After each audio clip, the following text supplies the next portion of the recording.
we walk through the streets completely disconnected from ourselves.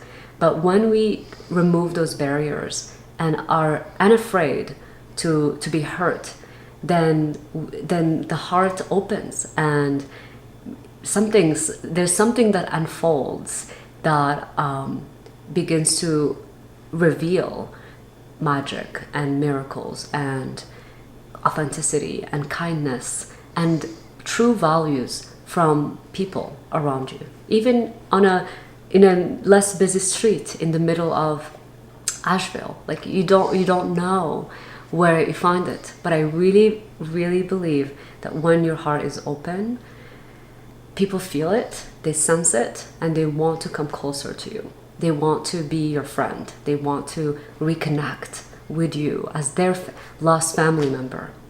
Now, I have a strong belief that the word strangers should not exist, because there is no such thing. We're strangers. Like, that's a word that we invented to divide us, to make us forget who we are and our relationship with each other.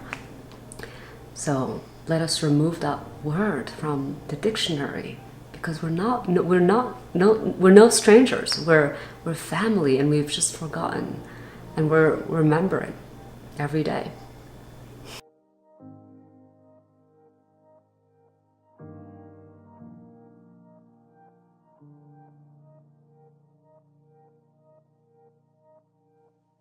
My name is Senka Caro. I'm founder of LightNet, and my passion and purpose is to make the impossible possible. You are going to participate in that today by making someone's dream that seems pretty impossible, going to space, come true. Check it out. Yasmine El Baggari is the community catalyst here at Holomovement, and part of her genius is showing unlikely people that wouldn't normally be in social circles together, like astronauts and immigrants. She brings these people together in Moroccan tea ceremonies, and they start to realize that we all have a common humanity. She also has an app called Voyaj that brings these authentic experiences to travelers worldwide. SERA.space is a website that is run by the Space Exploration and Research Academy. Now, this was started by Blue Origin with the idea that we want to get everyone to space. And currently there's 150 countries who've never sent an astronaut to outer space.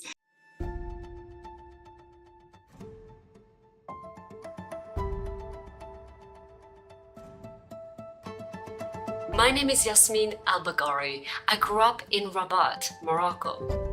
And I want to share with you that I have this dream to go to space, and you can help simply by voting for me. I want to share a little backstory. I received a US Department of State grant to come here as a young Moroccan cultural ambassador. And my role was simply to meet people, Americans across all 50 states, and educate them about where we come from, our beautiful, cherished, incredible kingdom of Morocco. And I traveled on Greyhound buses, I took trains, talked to strangers, anybody that would talk to me. And I was welcomed in people's homes. I've experienced tremendous hospitality in the US, similar to what we have in Morocco. And I made it a mission to unite the world, to bring people together, communities like astronauts, refugees, entrepreneurs, musicians, artists. It didn't matter, because we are one soul family. And today I am so excited to see Morocco take the next bold move by becoming a leader in the space industry. And I want to see Morocco be in the global stage when it comes to international relations and space diplomacy, because we have it in our veins. Moroccans are peace builders. We want to open our doors to strangers, and this is the spirit of who we are. And it would be one of my deepest honors to represent you as my country in space in our upcoming SERA Blue Origin flight. I just want to say thank you for your support. Shukran, merci, and I'm sending you all so much love and hope to see you soon back home.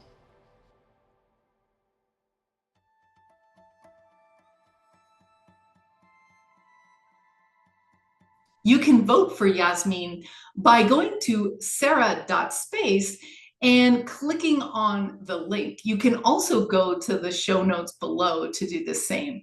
Now, this is not the first time that she has been shortlisted to go to outer space. So I really think this is the time it happened. I discovered my purpose and passion at a very young age. I was 17 years old when I came to this country, the United States, and my role at the time was to be a cultural ambassador of Morocco to the US. And I realized how much I loved sharing about where I come from, and for me to learn about people's lives and their dreams and hopes.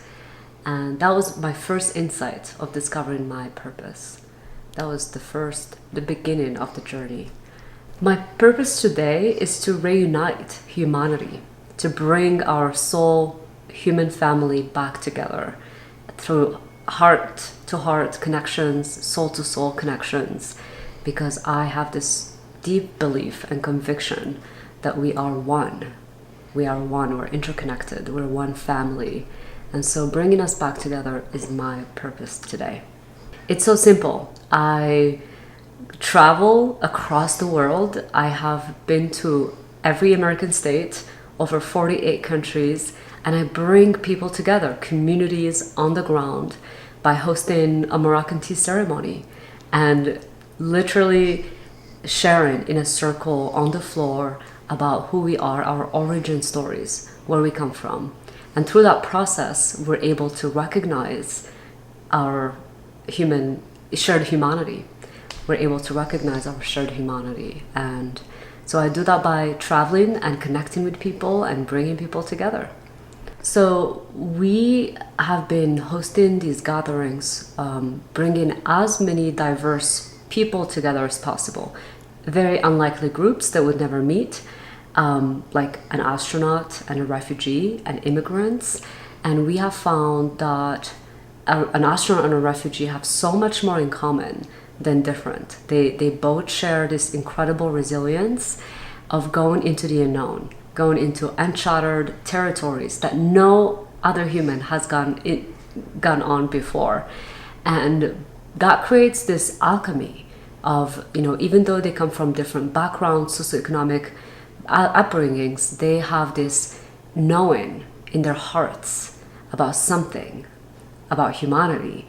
And that creates this incredible transformation in the gathering, where everyday people who are also invited get to listen and hear these extraordinary journeys from an astronaut and refugees. And it opens up people's hearts and realize how much we have in common. It's unbelievable every time. So over the last decade, I have been working with multiple communities, from refugees to entrepreneurs, artists, musicians. And what we have found is that by bringing these different communities and people together, not only we break down the illusion of separation, but we also help people connect across borders, across industry, across perspective, and people can help each other because someone's challenge here is someone's solution on the other side of the world. And so we've developed a technology platform to enable these communities to interweave together by having shared experiences together. Someone might host a Moroccan tea ceremony, another might host a hike, or through the Red Rocks in Sedona. Someone might host like a yoga meditation, and the experiences are really just a getaway for human connection. Voyaj is about human connection. It's about bringing people together and truly, authentically knowing one another for who we are, not just what we do. And that's where the magic happens. That's where the miracles happen, is when we realize that we have soul family all over the world. Anywhere we go, we are welcomed, we belong, we're not alone. And then anything becomes possible, and we can solve for any challenge that exists in the world. So it all started in Kansas. When I first landed in America, I was welcomed into an American family that had 4 kids, and I had never been exposed to the American life, living in an American home. And it was so amazing, it was so inspiring that I had this dream to go to every state, to all 50 states. But I had no money, I had no resources. I literally just trusted that I needed to follow this journey. And I ended up going to every state through Greyhound buses and trains, mostly Greyhound bus, because you meet really interesting people on buses as opposed to a plane or a train. And I loved meeting truck drivers and farmers and people from all walks of life.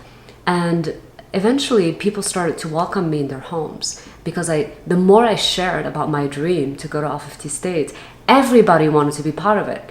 And so people would welcome me, like, if you ever are in Tennessee or Alaska or Hawaii, you have a home. And I would say yes. I kept saying yes. And I trusted these strangers who ended up becoming family very quickly. So I would go to these states and I would be welcomed into people's families. And I've stayed with over 250 American families in the US alone. Anywhere I go, even the smallest towns, there is a family that I know, or someone introduces me to their cousins or grandparents. And it has been a life-changing experience. It broke my heart open to realize how incredible people are everywhere. People are hospitable, people are generous, and sometimes they're just waiting for the invitation to be able to host. So I believe that my clarity of vision and dream is what helped manifest all of these incredible homestays across the United States, from the poorest to the wealthiest. I mean, I've seen the whole range of America, and I'm still in awe of this experience. Like, I've stayed with Mormons, with Jewish people, with Christians, atheists, Muslims, like rich, poor, people from different political spectrum, Trump supporters, non-Trump supporters. And it really taught me that people, when you get to who they are, not just what they believe, everybody is singing the same song. Everybody wants the same thing. And that's my belief, that's my conviction, because I got to sit in people's living room, in their kitchen, and listen to their stories and to exchange, for me to share my culture of Morocco. And every time it is so special, and it gives me hope in humanity. It gives me hope that people are good, people are amazing, and we just have to stay open and curious. Most people are wanting connection to self, connection to others, connection to the universe, and this sense of purpose. People are looking for, what I've realized through thousands of conversations and countless homestays, is that people just want to be happy. They're looking for a very simple, like, contentment, with that sense of, I belong here and I am accepted for who I am, and I can contribute and help others in a way that's meaningful. And so, yes, there's the need for basic needs to be met for most people everywhere. But once you reach that, what I've discovered is that that's when people start to think about purpose and mission. Once their basic human needs, like rent, food, water, just like basic, are covered, then they want to help, they want to contribute. And in some families I've met, even though they had nothing, they would give everything, because that was their value system. It was about helping others. It was about just making sure that people around them in their communities and strangers alike are taken care of. And that's incredible. That's the beauty of our humanity. That's the, I think that the unseen, the invisible, like when we remove the veil of protection and we are truly walking life with an open heart, it's everywhere. There's magic everywhere.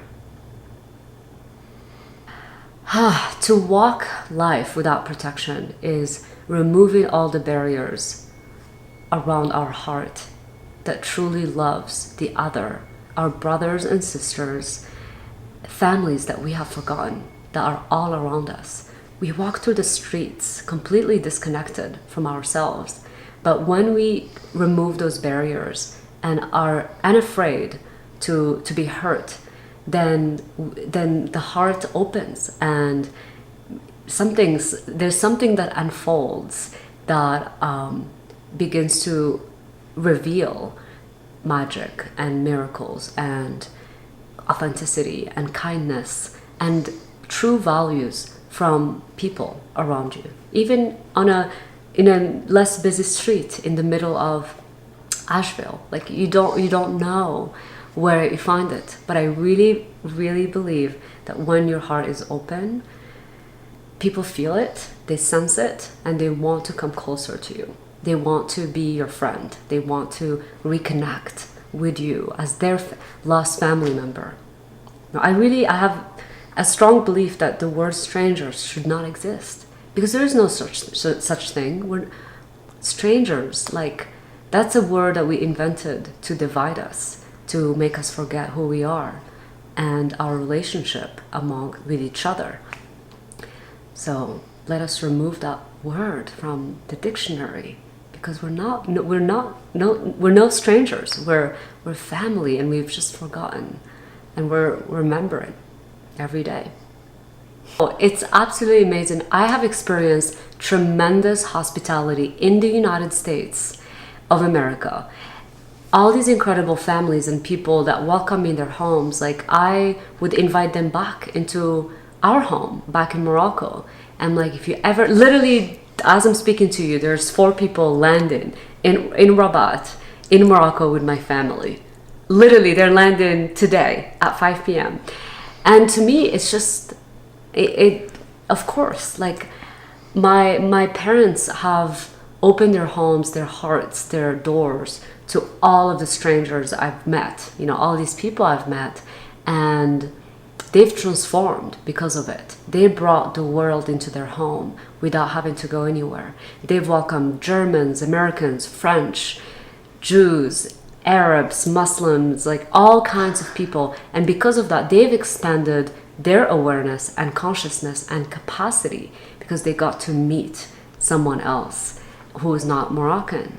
And I've seen the transformation happen over the last decade as more and more of my friends go visit Morocco. And it's stunning. It's stunning to witness that. So we've had over 50 people, if not more, stay in our home and visit the Sahara Desert and go to the Atlas Mountains and ride camels and sleep in my room and have tea with my parents and just like be at home. And of course, you are welcome too. Anyone watching, you are welcome to our home in Morocco. It's kind of like the app that we've been building, which is a technology platform where you can go and search based on your values, based on your interest, like-minded, like-hearted people around the world to have a shared experience with. Almost like Airbnb experiences meet couchsurfing and study abroad, where you can go study abroad on the go, anywhere, anytime. And so you land in Japan and you can meet with a Japanese family who can host you for a night and have tea with them. So it's really recreating these 50-state journey and all these families I've met to have a platform that enables you to do that without necessarily the serendipity and the craziness of just doing it. Some people need a platform to be able to feel safe and trust. I just go and talk to strangers and people and have these experiences. So we wanted to build a tool to enable anybody, anywhere, to have these authentic cultural experiences. Well, I mean, anything from cooking different cuisine, learning language. Like, imagine if you wanted to practice your Spanish and you can meet with someone and have a couple hours learning a language, maybe learning different cultural cuisines, or dancing, different dance movements around the world, like learning belly dance or zouk or salsa, and understanding the origin stories of those movements. Culture, nature, music, food, like languages. So it's really a whole spectrum of what makes life meaningful, and having those experiences be shared and exchanged amongst each other. So it's 1969, and man was about to land on the moon. My uncle lived in a small village, and he was my inspiration around the whole space dream. He had 11 brothers and sisters, and he gave up going to school because your destiny was to become a farmer. What's the point of going to school?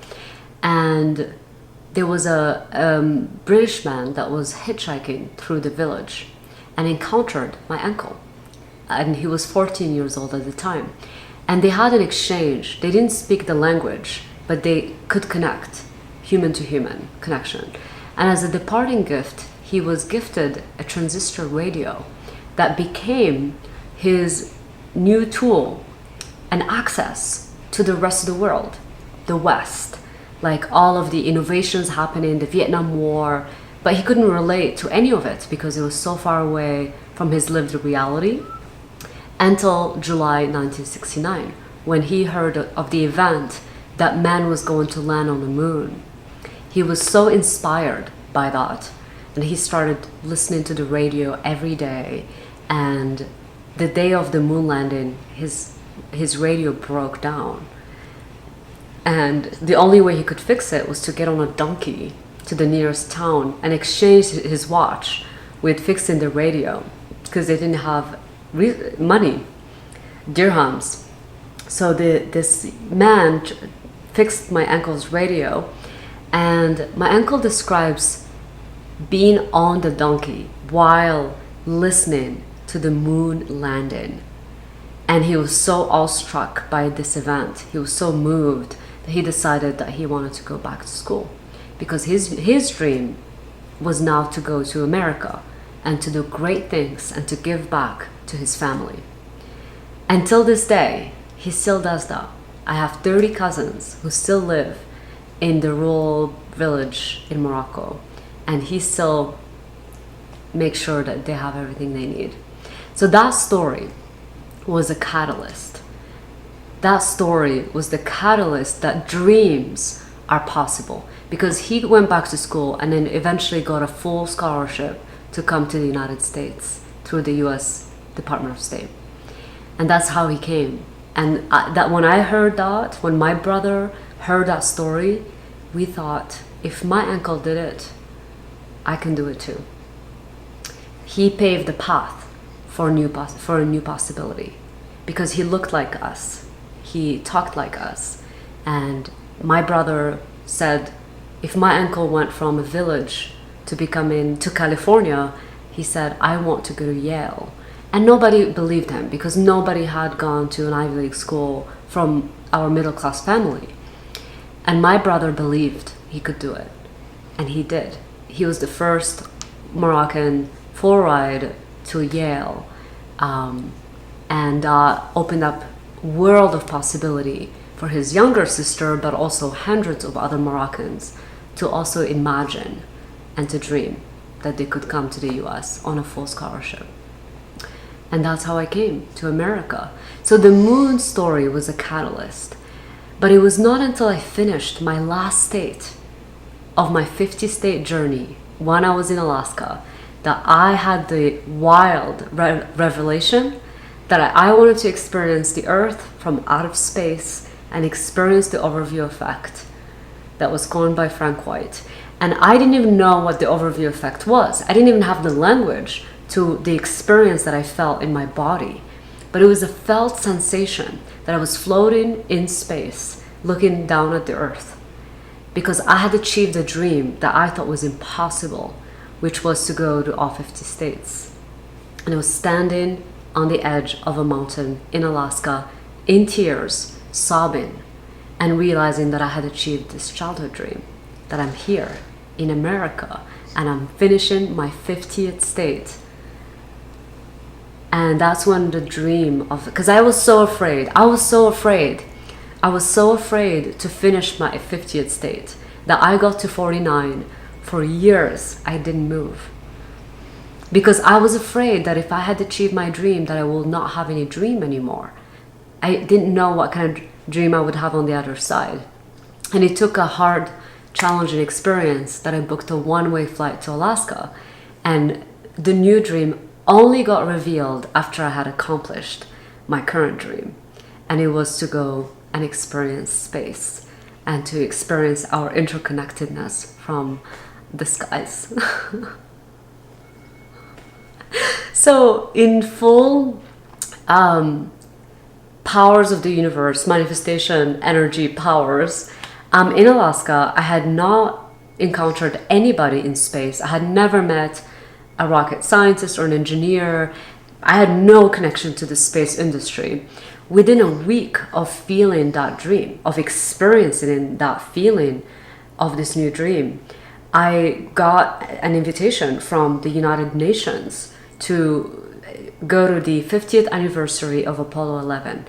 I have no idea till this day how my name got on that list, but I was invited to go meet with astronauts and the space community at the United Nations a week later for the 50th anniversary of Apollo 11. And that was my trip from Alaska to New York, one-way ticket. And I met everyone. And that's when I started to connect with all these incredible space leaders. And I remember vividly one of my dear friends, Cameron. I told him I revealed my dream. And I was so both excited and nervous. You know, it's like your dream. And I shared with him my dream. And I said to him, I want to go to space. Like, I feel it. I don't know what's happening, but I feel it very strongly. And he said to me, like, okay, you will. Like, we're going to co-host a dinner, an inner and outer space themed dinner in LA. And I'm going to invite a couple friends. And I thought he's just going to invite some people. It turns out he curated the dinner, 30 people, to be like the head of like Virgin Galactic, like, you know, all the NASA people who worked on the moon, the Anousheh Ansari, the first Iranian woman who self-funded her trip to space, Loretta Whitesides, who trains Virgin Galactic future astronauts, like the most incredible, meaningful humans were in this room. I was surrounded by talent, by vision, by people who could actually help make this dream come true. And I will never forget, Cameron put me on the spot.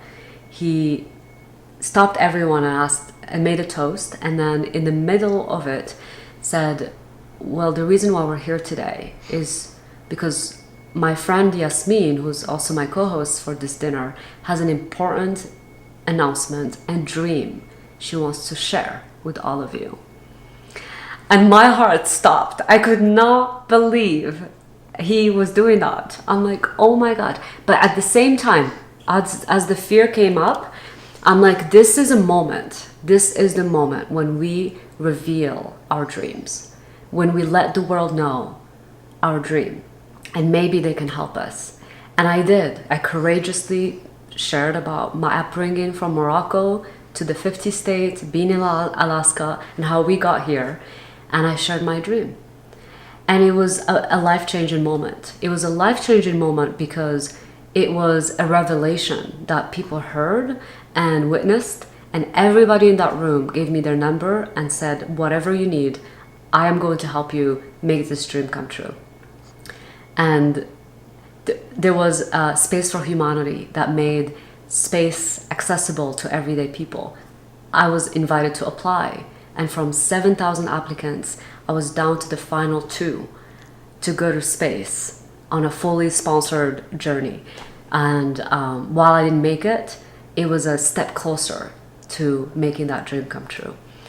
And today I'm running to go to space yet again with Blue Origin and SERA.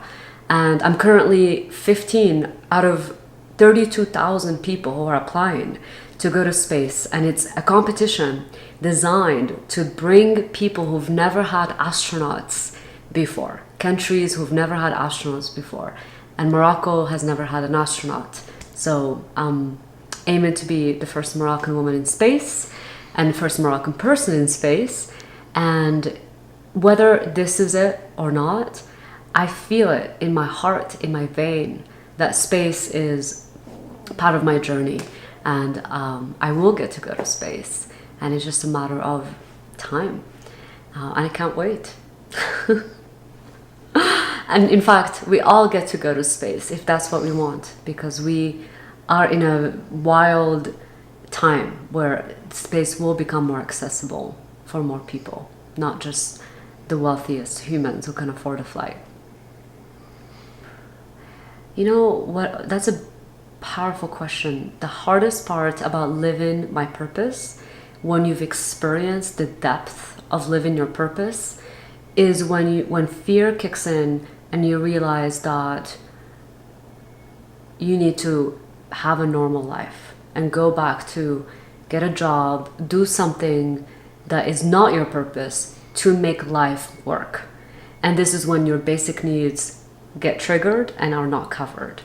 When you reach a place of uncertainty around, can I eat? And I mean, even in my 20s, I was never afraid because I always had a home, even if I had nothing. Like, I was always taken care of. However, when I turned 30, I started to want more stability in my life, like a home and, being able to pay my rent and food. But I think when you're faced with the biggest fear of it is actually not being able to work on your purpose. The hardest part about living your purpose is to not be able to work on your purpose because you need to do this other thing to make your life work. And ideally, you live your purpose and you're paid to do what you love. And people contribute to your mission to do more of what you believe in. And there are gaps in sometimes, like a few months in between missions where you don't know what's going to happen. And what I learned is that those are the moments where you have to deepen your trust even more and not fall into fear, because fear will get you the job easily, but you're not going to be happy because you're not going to be working on your purpose. I've only experienced this once in my whole life. I've only worked on my purpose, and there was only a 6-month gap where I didn't, because I got afraid, I got scared, and I went in a different direction. And guess what? The universe does not like it. It brought me right back. It brought me right back. But it was a humbling experience to understand what it's like to not work on your purpose. And that gave me a lot of insights around helping people find their purpose. So that was actually, in retrospect, it was exactly what needed to happen. And it was wild. If your conviction is strong enough, I would say sit in the discomfort. Ask for help. The best thing to do, and lower your expenses. Build a new budget. Maybe you don't need your chai latte for this month. Maybe you don't need to take an Uber. Maybe take the public transportation. So when you are faced with that adversity, I would say, how can you reorient to live very humbly? And even if that means going back home to live with your family or friends for a couple of months. But stay clear, especially if you have a purpose and you know it, we need you. We can't afford you doing something less than what you're meant to do. And so I would say my biggest advice would be cut down expenses, go, stay with friends, but don't give up your dream. Don't give up your dream. I literally went all over the world on a quest to understanding other cultures and other people and other perspectives, just to realize the condition and the deep conditioning that our current system is teaching our generation and future generations. And unfortunately, that does not work anymore.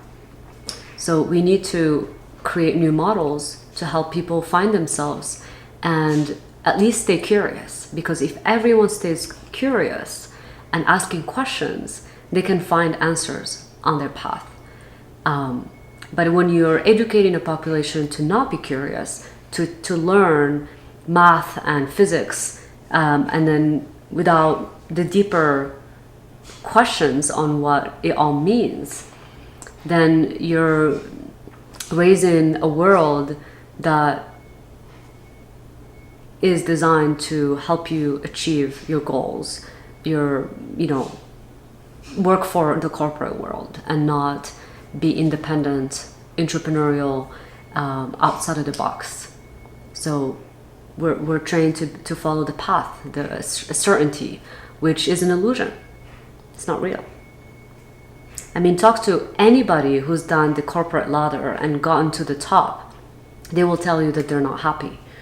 And they oftentimes, once they reach the top, they go to Bhutan to rediscover their purpose, because they haven't had time their whole life to really question it and to think about it, because they're on this journey. And I've heard that many times from so many C-level executives. And there are programs designed to help them reconnect to their purpose. Abroad, one of them, they go to Bhutan to find happiness. So why do we have to be 60 years old to finally be thinking about our purpose? Why not in our younger age, so we can contribute when we have energy and strength and skill set to help each other and help other people, no matter what the purpose is. There's so much to do. There's so much need in the world today, in every direction. And we need not just smart people. We need resilient, globally minded, and entrepreneurial humans for this in this next era. And if you don't know your purpose now, then stop what you're doing. Just stop. Quit your job. Do whatever is absolutely outside of your comfort zone and go on a different path. And you'll be okay. I promise you that. You will be okay. But the universe rewards you when you take a leap forward. But if you stay in your stability, nothing's gonna happen. Same. You gotta take risks. That's what it takes. I oftentimes, because I'm just living my dream and my purpose for so long, I don't even think about it. For me, this is the norm, how everyone is living. And then I'm reminded, like, oh yeah, only 10% of people know their purpose. I'm like, oh wow, that's wild. So I forget. But oftentimes people will reflect that they are inspired by like this sense of freedom and possibility that I bring out, in just how I live. And just like, don't care what people think. I just do what I need to do because it's what I believe in my heart. Like bringing people together. It's a simple idea, but I believe that we need to bring as many people together as possible all the time. We need to gather in circles over and over and over again. And so if like tomorrow I'm heading to Washington, D.C. and then Seattle, and I was just in Utah and heading back to California and doing it all over again. Like I just, when the mission calls, you go. You show up, you bring your rugs, you bring your pillows, you gather people, and it's absolutely amazing. And I think people are inspired by that. The conviction, the belief, the I don't care, like I'll figure it out. I don't know how, and sometimes I don't know how, and somehow it always works out, and it always works out, truly. But I need to take the step for the response to be there. If I just sit there in my San Francisco apartment waiting for the thing to happen, nothing's gonna happen. But when you get out there and you meet people and you share your dream and you talk about your vision for humanity, literally people come out of the nowhere to support you make it happen. Whether that's physical space, resources, dinner, food, financial contributions, whatever it is, like people feel moved to be part of it. And I think that inspires. I get messages from random people saying like, keep going. Like don't stop. It inspires me, and I hope it does. I hope it continue to give people permission that they too can do it. If I can do it from Morocco, like from Africa, to be in America and be free to live my dream and to be able to travel anywhere I want to make my dreams come true, well, then I believe anyone can do it too. So I had this dream to bring refugees and astronauts together in the same room. And I had absolutely no idea how to make that happen. So I sat on the idea for so long, for a couple months, and because I wasn't sure about the financial sustainability and the business model around these dinners, but I knew it had to happen. I knew in my heart that the refugee-astronaut connection was revolutionary. It had to happen. We needed to see what happens in the room when these very unlikely groups of people come together. And finally, one day, I woke up and I realized I just have to go. I just need to do this. I'm just gonna pay for it myself. Let's go. So literally within days, someone heard about it and they wrote me a check to fully sponsor the entire dinner and send a chef over to cook food for 40, 50 people in Kent, Washington, where we had our first edition of it. And it was done. And same thing happened in the following dinner and the following dinner. Like we've had people just feel moved and contribute to this idea. So it reminded me of the power of choice, like, the power of movement, that once you go and there's momentum, then the energy is literally, people feel it, and then they want to support it. So that was a good example of synchronicities, of one dream that felt impossible manifested because because of a choice that I just needed to take action, just one action. And now all of them are sponsored. We have one every couple months. When I sit still and I'm not in the busyness of life and the doings and the tasks of every day, it's very clear that when you have to take action. I feel like this whole Voyaj mission and dream is, I'm not working alone.